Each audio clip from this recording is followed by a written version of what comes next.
tension all the way through the films. If you've got a spare 13 hours, I recommend you watch it. This family, this young boy, the family, his father is the mayor. His father is the first person in the village to have a car. So there's the introduction of technology from the outside world. And everybody in the village hates the mayor because he's stuck up and because he doesn't want to keep the world the way it is.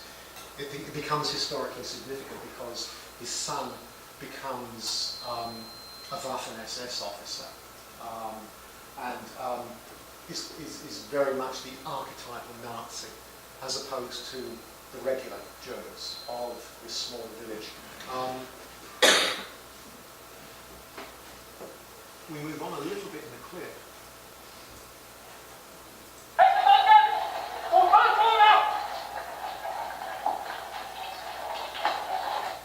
Here we have a juxtaposition of the past and the present. You can see that obviously the house is very old, but this is a First World War memorial which we see erected and unveiled in an earlier episode.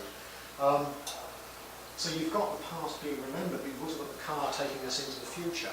And it exemplifies something which the German cultural critic Walter Benjamin said in an essay, Theses on the Philosophy of History.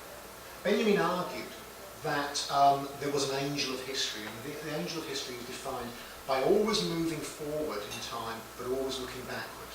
So this is us. This is what our cultures do. We define ourselves by looking back to our pasts, but we move forward all the time. And hopefully there is a balance between the looking back and the looking forward and the moving forward.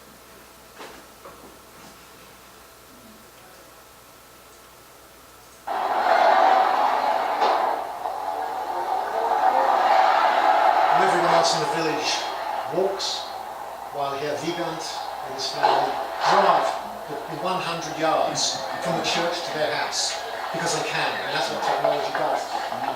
It separates people from one another, technology. It divides rather than it connects.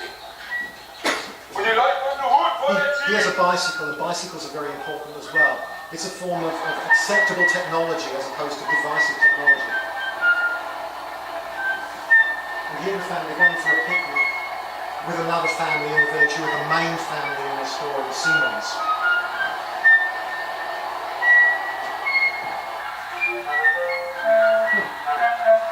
You can see what technology does to nature. It's a wonderful statement about the destruction of Heimat, the destruction of home. And we get another example of the past and the ruins of the castle.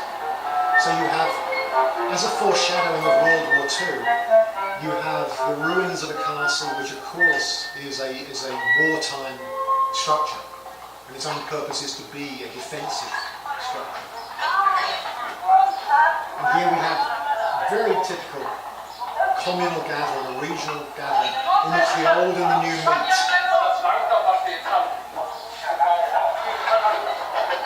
And there's a camera. Again, another example of technology. Throughout the film, photographs are important. Photographs are used as a way of introducing each episode and to connect us. And of course, photographs are, again, a form of teletechnology. You can look at a photograph of your brother, your sister, your mother, your father. You can look at people who are alive. You can look at people who are dead. There's no end to the time that technology makes possible. We're always with ghosts. Ghosts are always with us in various ways. What this boy is doing here, and he, by the way, has one eye, which comes in very handy in modern warfare because he becomes a sniper for the German army, because he's got his one eye can use the rifle very expertly. He's stringing a wire because they're going to hear a broadcast from, I think it's either Berlin or Munich, I forget which, in this scene.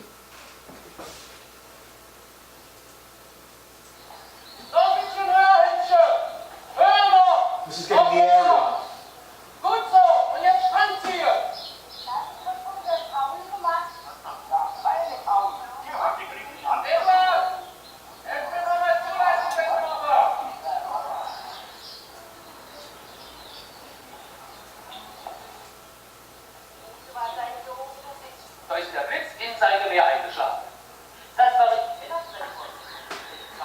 Look, colours introduced because modern technology brings the world in, it brings modernity in.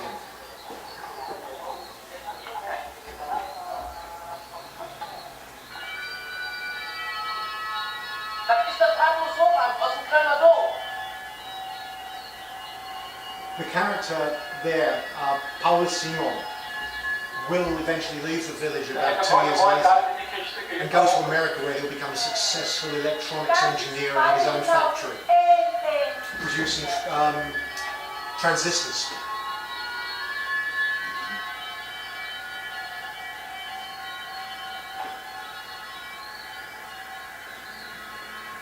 I think it's hard to imagine hearing radio for the first time.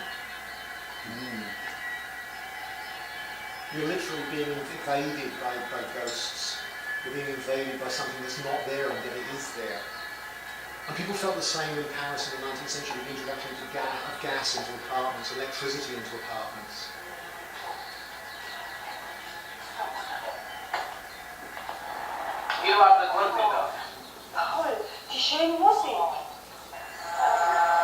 BBC the camera. I thought this was appropriate for Dimbola.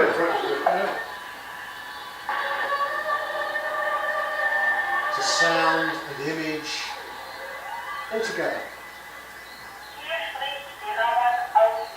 The clips are much longer. As I say, these have been variously parts of other talks I've been giving. I'm going to give you a taste of this today, so I hope you come back in a couple of weeks and hear the next part. But what we see there is this confluence of the regional and the greater world. And the greater world is this force coming from outside onto the regional with its modernity to bring wonder and to bring joy, but also to create tensions, because when you know, how are you going to keep them down on the farm once they've heard radio, once they've seen moving pictures that talk, and so on and so forth. There is a real sense in which technology, as one of the defining elements of modernity, is ambivalent, because it takes us away from home. It takes us. I don't know. Did anyone see the program Andrew Graham Dixon's on the art of Scandinavia this week on the BBC? I recommend if you get a chance to look on iPlayer. He shows a painting. He shows a painting of a family leaving Norway to go to America. And it's a leave taking, and there's the mother and father who are very old, and they're never going to get to travel. And the young family are going because there's no work, there's no money, there's no food. And you know very likely they'll never see the parents ever again. They will probably only maybe write, if they can write, 2 or 3 times in their lifetime. So modernity means needing to go outside, but also it means losing home and how you then create or construct a home after that. But what happens with this is we step back from seeing the clip and we think about these questions of region and identity and technology. What do all these things do that can be defined in terms of a general sense of how modernity shifts our world? I've got a drawing by Thomas Hardy. Hardy was a very skilled architect and draftsman, and was also a keen reader of European philosophy. He was a regular subscriber to various journals, magazines, books when they came out in translation. He knew some French, he read Proust, but he wasn't by any means adept at languages. He's an autodidact. And I think what we see here is a combination of technology and the landscape in a particularly fruitful way. The scene is on a hill called Weatherbury, near Dorchester. And you see the sheep at the bottom of the field, and you see these pair of glasses. They're Thomas Hardy's glasses. Because what he's making you aware of is that in order to be able to see, there's a technology. Whether it's a camera, whether it's a pencil or a pen doing the drawing, or whether it's the glasses themselves. So if there is something which allows you to see, there must also be someone behind the technology. This is not an objective view of the world any longer. It's a subjective view. It's a positioned perspective. He could be here, but he could be on that hill. There could be someone else up on that hill drawing a picture of a man drawing a picture. And in fact, Hardy uses that as a joke in his first novel, Desperate Remedies, when someone is pursuing a murderer late at night, and the murderer goes across the field. It's full moonlight. And it's one of those marvellous moments that you would get in a movie. You wonder, why does no one ever look behind them? You have a man walking across the field, not knowing he's being followed. However, the person following him is also being followed by someone.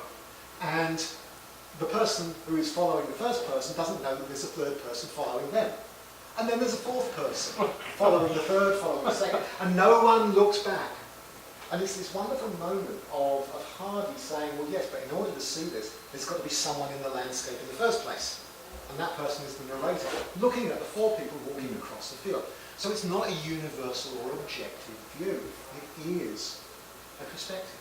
So this is modernity. Modernity says we can never see the world whole again. We can only ever see a partial view, a perspective. Nothing is objective. Nothing is universally true. Everything is always seen from a position which itself is a form of interpretation or translation. Okay. I love Thomas Hardy's spectacles. Okay. So, what the examples so far from Heimat and Hardy's illustrations suggest is that we become aware of our place in the world, and that the arrival of the outside, something coming from beyond, unsettles our sense of home. In modernity, we become homeless, so we begin a journey, like Ulysses did thousands of years ago, having a desire to find a home or to come back to that, which is never fulfillable, because now that modernity has arrived, there is always something that can come in and intrude. A letter can come through your letterbox. An email can arrive to tell you you've lost your job. You can have a telegram saying that your son was killed in the war. These are all examples of the way in which the home, the familiar space, becomes disrupted. Now, what Hardy introduces, I think, is the realisation that someone is always looking, as I've said, or what I want to call in the book, the gaze. There is always a gaze, there is always someone looking, and therefore you are seeing from a perspective. Now, back in the early part of the 20th century, there were two Aromanian brothers. Aromania was an area in the southern Balkans which covers parts of Albania, Macedonia, Bulgaria, Romania and Greece.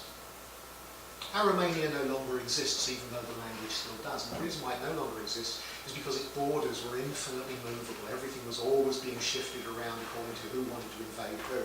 You know, we go from the Trojans and the Greeks up to the First World War, Austro-Hungarian Empire, First World War kicking off. Second World War ends from 46 through to 49 or 54. We get constant movement of peoples, a constant diaspora within what is now referred to as the Balkans. And in fact that went on through to Sarajevo, through to the ethnic cleansing, and so on and so forth. This is an area that has never been settled because there is always constantly a re-identification, a redrawing of borders. So one can only hang on to one's language and one's sense of or memory of the past, because how many people had heard of Aromanians before today? No? Okay, you didn't even know they existed. They're an invisible people. We worry about diasporas, and we worry about immigrants, and here are an entire group of people, an ethnic group, who have been completely forgotten, almost completely forgotten. It's rather like dodos. You know, there are a few survivors. But the two brothers, the Menakis brothers, Milto and Yanakis Menakis, were the first Aromanian, the first Greeks, as they were at the time, to bring cameras into Greece. They were the first people to film. And in the 1980s, Greek filmmaker Theo Angelopoulos made a film called Ulysses' Gaze. There's Ulysses again. It's about the journey and about seeing, and about what the camera is a technological gaze. It can show us things that we've never seen in our lives. And Angelopoulos, the story of this film is that a filmmaker known only as Abe, who is an American-Greek or a Greek-American filmmaker, returns home to Greece ostensibly to preview his new film, to show a premiere of the new film. But he becomes fascinated by the story of the Menakis brothers, and so goes on a journey in the film through the Balkans, eventually ending up in Sarajevo during the war in search of what he describes as the two lost reels, the first film ever made in Greece, because everyone believes it exists, but no one has ever found it. I'm going to show you that as a conclusion today, but I want to just look at one other example very briefly. we're talking about the duplicity and the doubleness of identity. And one of the very real examples of this, which is something I've been working on quite a lot, is in the connection between Poland and Germany. And one of the great novelists of the Polish-German dialectic, or the Polish-German connection, is Günter Grass. Look, I'm even wearing a t-shirt. I've got it. Yes. There's Grass with his pipe. Okay? Yeah, there we go. Yeah. And these are wonderful. And Grass was born in what was Danzig. He was born in Danzig, which is now Gdansk, and he was born to a German father and a Polish mother. But the Polish mother was not simply Polish, she was Kashubian. Hands up anyone who's heard of Kashubia? Kasabian. Sorry? Kasabian, yes. But no, Kashubia is a large region in Poland which has its own language, and the language is still vital. Now, when Grass was born in 1923, Kashubia was a separate region, once again, which was incorporated into Poland, but not yet part of Poland. And if you wanted to work for a state institution like the post office, which is one of the main story threads in Günter Grass's The Tin Drum, you had to become a naturalised Pole. So this is one of the storylines in The Tin Drum. But what Grass does is he works back his own Kashubian Polish heritage into the novel itself. Now, when the novel was first published in 1958, all of the German reviews were scandalised. In part, they were scandalised because it was an expose of what the war was like and what the Nazis were like. And here you have in the narrative, if you don't know The Tin Drum, you have a young boy, Oscar Matzarat, with a real Polish father, he's illegitimate, and a surrogate German father who marries the mother, even though Oscar he doesn't know that his wife has been impregnated by this Polish man who works at the post office. You see, always making deliveries. And it's actually a pun that Grass makes all the way through. So Oscar talks in two voices all the way through the novel. He talks in the present tense as German Oscar, who is kept in an insane asylum. He talks as Polish Oscar, as Gdansk Oscar, in the past tense. And so Grass goes between languages. He goes between Polish and he goes between German in the original text. German critics were highly offended, as I said, because of the discussion, the frank discussion of Nazification, but also they were offended because they said he wrote in bad German. What they didn't realise was that he was subverting the language by using Polish grammar to write in German. So the sentence forms were Polish, but the language itself is German. So it's an immigrant's language. He's always writing as the immigrant, subverting the language in the same way that other authors do, like Kafka. Kafka is Czech, who writes in German. Paul Celan, Romanian poet, writes in German. St. Augustine is Algerian and writes in Latin. There is a whole history of writers who are forced to adopt a master tongue, a master language. Conrad, exactly, who is Polish, one of the great Polish writers, who never gets read in Poland, apparently. And he speaks Polish, and then he speaks Russian, and then he speaks English after that. Oh, it's French before, yeah. But here is Grass, and I've got two passages for you, which illustrate what Grass does. The first is just a reference to the grandfather, and the opening scene of the novel is wonderful because the opening scene is Oscar's grandmother, a Kashubian woman